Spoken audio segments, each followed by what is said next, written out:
History of MMM, how it all began.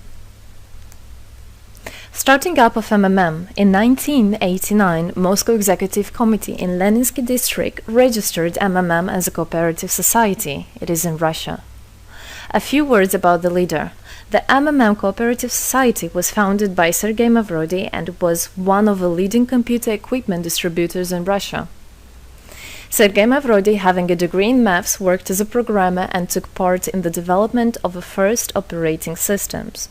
Few words about his decision to make his own company is the fact that having worked as a simple worker from 8 to 5, he understood that freedom is the most important for him, because that work of 8 to 5 is literally a slavery. At any point, at any time, the company can throw you out and you'll be left without nothing, although you could have worked in that company for years and years. So he realized it. This is why he decided to create his own child, and he knew whatever his efforts will be, it will come back to him in form of dividends and income. Free of charge travel campaign. In 1992, the brand became universally recognizable after Mavrodi offered several times to all the residents of Moscow a day of free of charge travel in metro, Moscow subway. Pretty smart. Birthday of MMM. On October 20, 1992, the joint stock company MMM was registered. In fact, it is a birthday of MMM in the traditional form in which people got used to consider it. The shares of MMM on sale. February 1st, 1994, the shares of MMM went on sale, and people immediately began to buy them. Moreover, the company willingly bought them back on a new, higher rate, which grew very fast at about 100% per month. The company's principle today is always more expensive than yesterday worked perfectly. Few words about that. Why did he do that? As you might know, in 1991, the Soviet Union fell. So if until at the time of the Soviet Union, everything that there was in the country, like properties, different companies or whatever that was bringing some goods, was national. So any person of the country was entitled to have a share of that production, of that company. Everybody was equal. But when the Soviet Union fell, what it meant is that all the companies, all the properties had to be privatized. So you can imagine there is a company, a huge company. People worked there for years and years. And at one moment, there comes a person and says, all that is mine.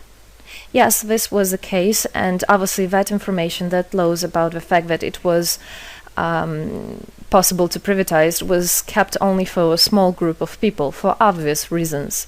So a simple worker who worked in that company for years and years or all his life didn't know he can actually come and say by law that that is his. So what genius idea Sergei Mavrodi had is to sell these shares to gather the money of the people, and with this money to buy those companies. So basically, if a person has an MMM share, he would have had an exact share from the company that Sergei Mavrodi bought. For example, a company from oil and gas or something else. Obviously, he knew perfectly which companies are worth it and which companies were not. There was quite a battle there. So as you can see, his idea was great, but let's see what happens. Government is trying to hinder MMM's activities. Surprise, surprise! Planned by the Russian government, MMM 94 was intentionally collapsed. It began when tax inspectors accompanied by OMON officers passed through the crowd of depositors and went inside the central office of the company to give a notice about the planned tax inspection. Right. So obviously, the small group of people that I was talking about is the government people, is the people that have connections and so on. And they wanted, obviously, all that money, all those properties to be kept in their hands. This is how the nowadays oligarchs were made. At that moment, they had nothing. In one day, they got loads of money. And now you can know them as very rich people who made their money on the back of a nation. So obviously they did something just to provoke some panic going through the crowd. Obviously, for any financial institution, a panic is really bad.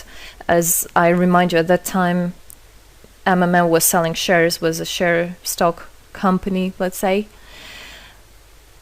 Mavrody's arrest. Sergei Mavrody was arrested on tax evasion charge. Really lame excuse. It wasn't at all like that. What happened, even the person that was in charge with giving the arrest, he told him that there was no other option for them. They had to do something, even though it was illegal what they were doing, but they had to do it as they were afraid of him. Because, as he said, another 2-3 months and in whole Russia there would be no government, no banks, nobody, only Sergei Mavrody, that who holds the money nowadays. This is in charge. So he was arrested, and his arrest was broadcasted live on all TV channels, obviously to show off more, to show people how bad he is, and actually the government didn't do anything wrong. On the same day, there was a storm of the central office of MMM. The company was prescribed to recover 49.9 billion rubles to the budget. Huge money. The question about the money in MMM 94 is open, as no one still can give an answer where it is. The authorities simply turned a blind eye to it, although hundreds of eyewitnesses are ready to confirm, even under oath in court, that they saw 17 trucks take out cash through the back door.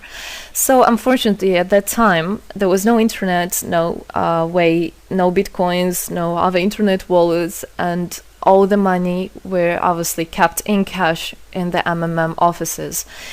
And the government took advantage of it. They just came, took it out, and then they said nothing. Moreover, they didn't say where the money went. They even made the way to make people believe that Sergei Mavrody was the one who took all those 17 trucks of money and disappeared. But obviously it wasn't the case. It was a simply lame excuse. Demonstrations against state authorities. August 1994. Thousands of MMM depositors affected by the artificial collapse of the pyramid protested and demanded to set Mavrody free.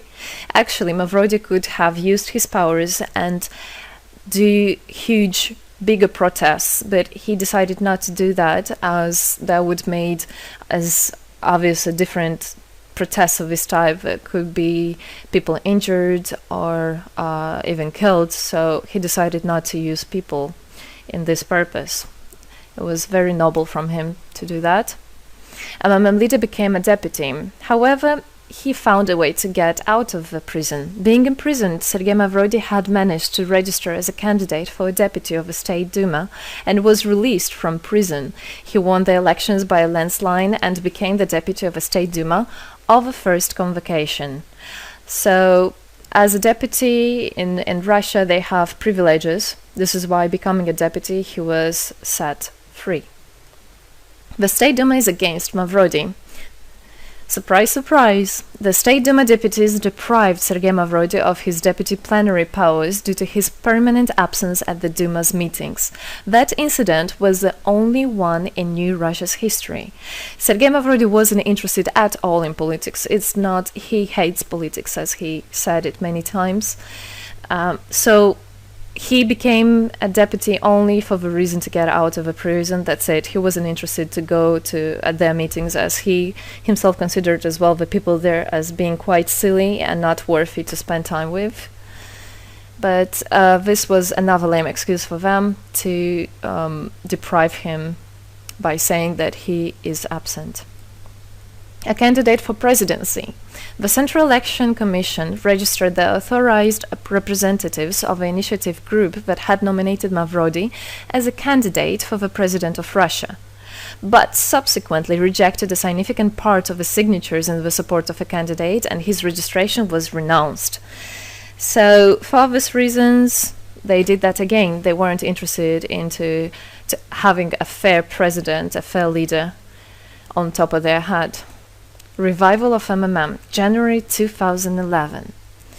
Sergei Mavrody renounced launching a new launching a new project of MMM 2011, Together We Change the World. Previously, there were simply no analogues of similar systems in the world. The film about MMM, the launch of the project fell in the same time interval with the release of Russian film about MMM Pyramid, the plot of which is based on the eponymous book in which the history of MMM is disclosed by Sergei Mavrodi. So he wrote a book, and there is a movie which I highly recommend you to watch. You can find it online on YouTube. MMM is building a new, fair financial order.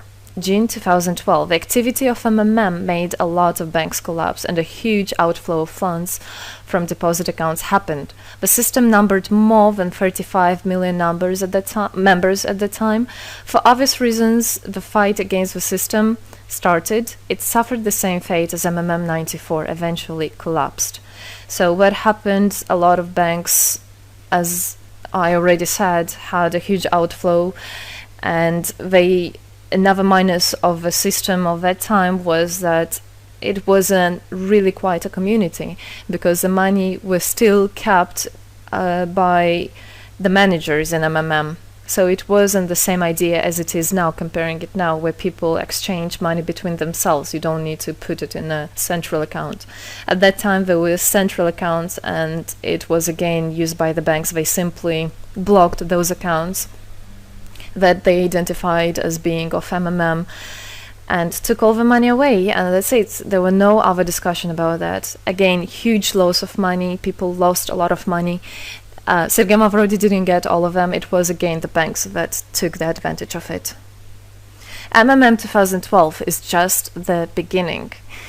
I'll be back. Sergei Mavrodi announced the launch of a completely new MMM, World Mutual Aid Fund, MMM community. It speeded up since the first day, showing crazy dynamics on new members' registration. It has been decided to send 10% of the whole turnover on payments to the affected members of MMM 2011. So again, another genius idea. In order not to make central accounts, in order not to gather the money somewhere, now the money are spread directly between participant itself. You can just check in your account online whom you should transfer the money to. So MMM now is connecting all the people between themselves and exchange, so that they can exchange the money and get benefits of it. It's amazing and it's crazy, but it is true. MMM is growing. Some short facts. 2012, MMM started its development in India. It had great, huge developments. 2012-2013, following India, MMM Bangladesh was launched as well. 2013, MMM Indonesia was launched. 2014, MMM Hong Kong. And it's not the end. MMM Global, 2014. MMM Global started up in the spring 2014. It is a voluntary network, a community of millions and millions of people from more than 100 countries worldwide. So there is already MMM settled in Argentina, Brazil, Philippines, Hong Kong, and other. And all the rest of people in the world from all the countries of the world are able to participate as well. So they rebelled against the financial slavery and combined their money for this purpose. So how it is possible? MMM, the Republic of Bitcoin. Bitcoin is another genius idea to set the world free. For MMM Global participants' convenience, there were some trendy ideas on funds transfers implemented. From now on, all the countries where you can buy and sell Bitcoins can be registered in a branch of Free People of the Republic of Bitcoin. Thus, there is no barriers to develop MMM in small countries due to their restrictions on the international bank transfers. Banks. This is not something that we would want to use, as the banks can anytime put restriction on an account or even block an account and take all the money. Yes, the banks can do that. Read better your contract. So, Bitcoins is really genius idea to do that. Join MMM Global, join our community, set the world free. Don't hesitate, don't even think of going back, just go always forward. We are writing the history right here and right now. We are not going to be any more slaves working from 8 to 5, having pennies for that. We want to hold our own money and to get the benefits of it. I don't want a bank to use my money for their own purposes. I want us people, free people, to use our money, to exchange the money when it is needed, and to help each other. This is really a great idea. And join us, write the history here today with us, and together we will indeed change the world.